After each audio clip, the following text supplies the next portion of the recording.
नमस्कार जय हिंद दोस्तों, स्वागत है एक बार फिर से आपका आप यूट्यूब चैनल स्टडी नीड्स पर। दोस्तों, जैसा कि आतिथ्य शिक्षक संबंधी जो रिट पिटीशन दायर किया गया था माननीय न्यायालय में नियमितीकरण संबंधी, आप सभी का नियमितीकरण नहीं हो सकता या आप सभी के नियमितीकरण किए जाने के लिए कोई प्रावधान नहीं है। इस प्रकार से प्रकरण जो है उसे निराकृत कर दिया गया है, जैसा कि इसके पहले भी हम आपके लिए वीडियो दिए।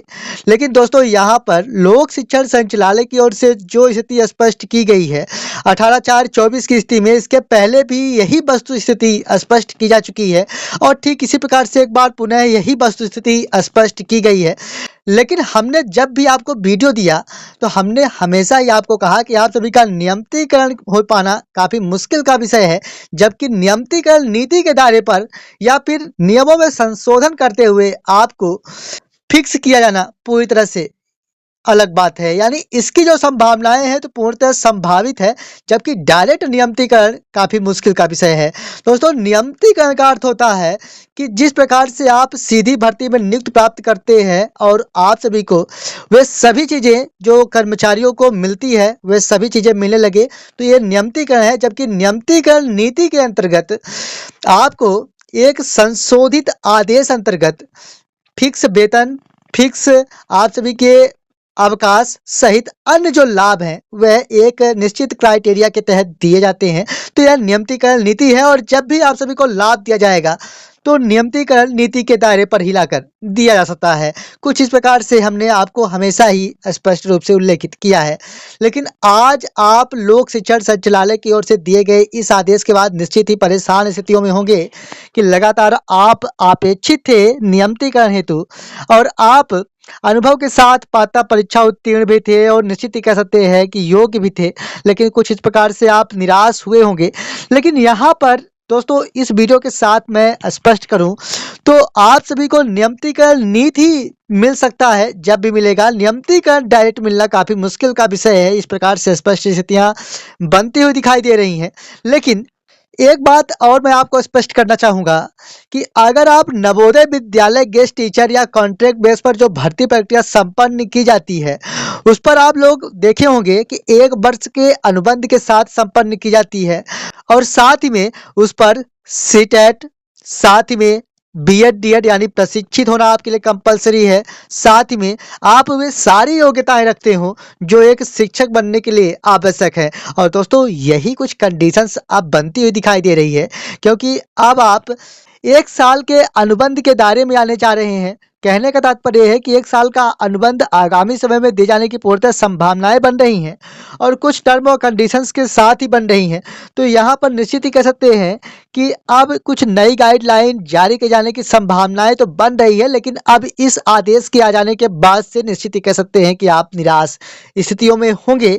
लेकिन यहाँ पर मैं आपको बता दूं कि 25% आरक्षण जो दिया गया है उसे 50% किए जाने के लिए पूर्व मुख्यमंत्री जी की ओर से कहा गया था और 50% के साथ प्रति वर्ष 4 अंक और अधिकतम 20 अंक दिए जाने की बात भी कही गई थी। अब आप खुद सोच सकते हैं कि क्या 50% के साथ 20 अंक भी दिया जा सकता है? क्या ये दोनों चीज़ें दिया जा सकता है? ये कमेंट बॉक्स में ज़रूर बताइए। लेकिन अगर हमने आपको स्कोर कार्ड भी दिया है तो 20 अंक के साथ दिया है मेरिट बेस पर। साथ ही में 50% शिक्षक भर्ती में अगर आपको आरक्षण का लाभ मिल जाए तो निश्चित ही कह सकते हैं कि काफ़ी कुछ लाभ मिलता हुआ दिखाई दे रहा है।